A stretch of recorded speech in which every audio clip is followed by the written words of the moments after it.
Ladies and gentlemen, welcome back to Obsessive Compulsive Gaming. I am the Obsessive Compulsive Gamer. And I am Bertrum. And I am Professor Charles Waldman. And this is our review for G.I. Joe Rise of Cobra. G.I. Joe Rise of Cobra, originally released in 2009. A year I remember fondly as the year I first played such fantastic games as Assassin's Creed 2, Afro Samurai, and 50 Cent. Blood on the Sand.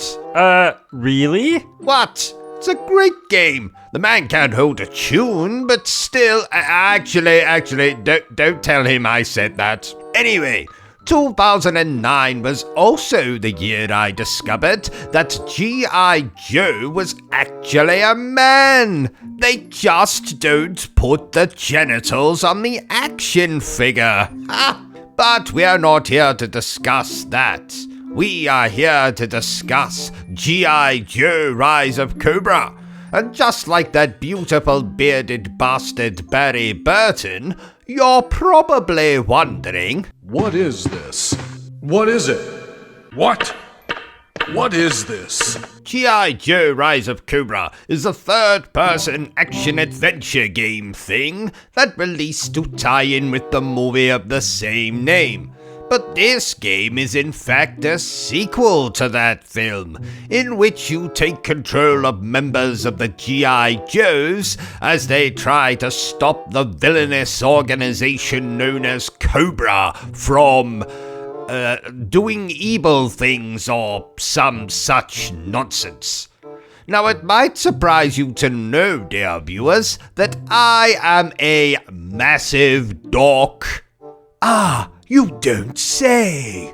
I do say.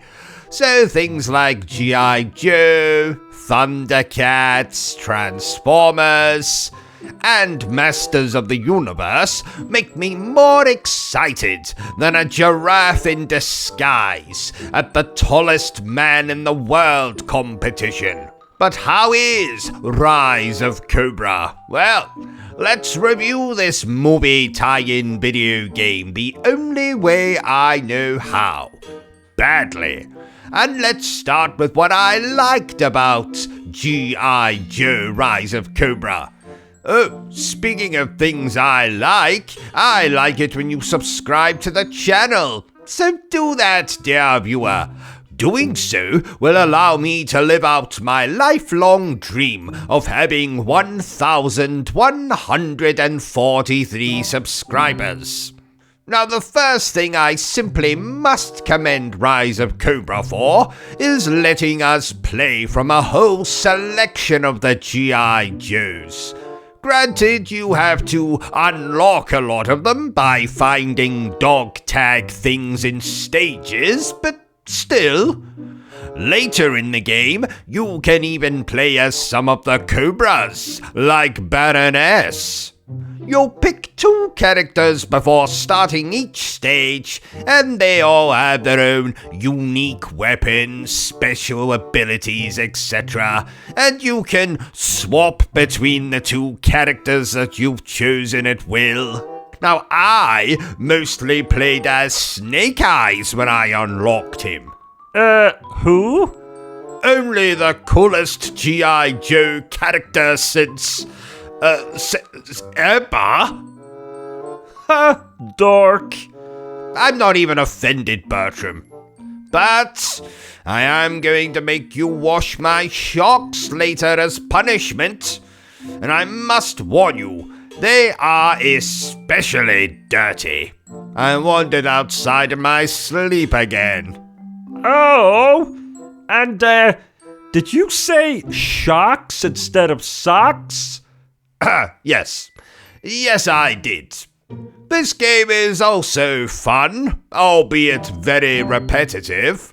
Run through stages, shoot enemies, blow up generators, fight mini-boss things, fight main boss things. I had a decent time with the shooting, And the game features some of my favourite voice actors like Robin Atkin Downes, who you'll recognise from his work on the Metal Gear, Uncharted and No More Heroes video games. The game also stars Roger something.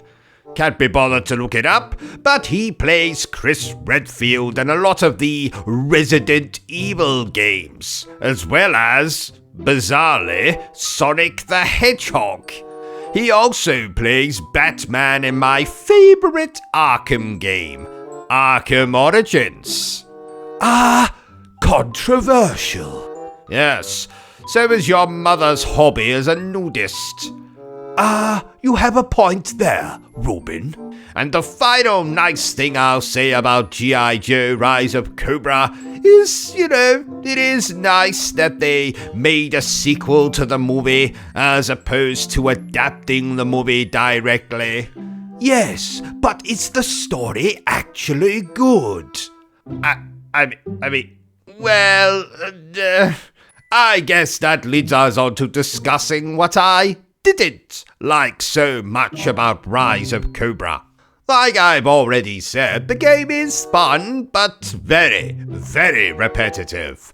Every single stage plays out mostly the same way. Shoot, shoot, shoot. Find electric gate thing, destroy generator, proceed.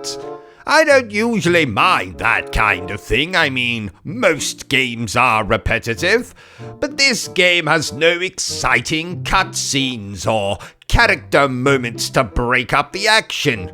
I'd have rather they just adapted the bloody movie. At least then they could use scenes from the film in between the stages, like a lot of the older movie tie-in video games. On that note, the game is also about as pretty as a pig in a leather catsuit. Yes, I know most of these movie tie-in games are often rushed, but it still looks like arse. The boss fights are not particularly enjoyable either, most of them being able to sustain more bullets than a bloody gangster rapper. What? They are bullet sponges. Oh!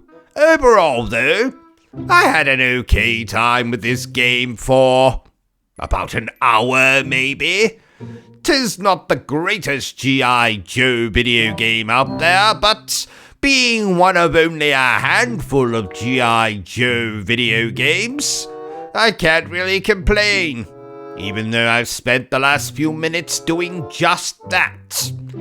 Who knows, maybe in the future we'll get a remaster/remake/adult movie parody, and I'll like the game a little more.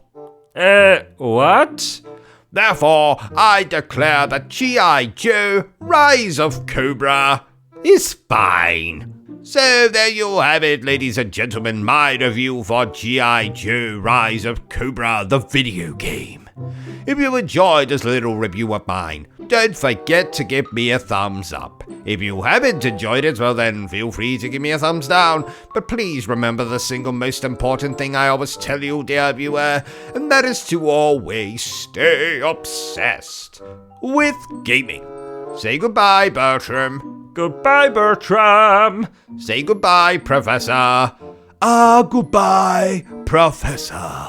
Now, if you'll excuse me, I'm going out with my mother to dinner. Yes, well, tell the bitch to put some clothes on first. Are you still here? Oh, you must have really enjoyed this video then.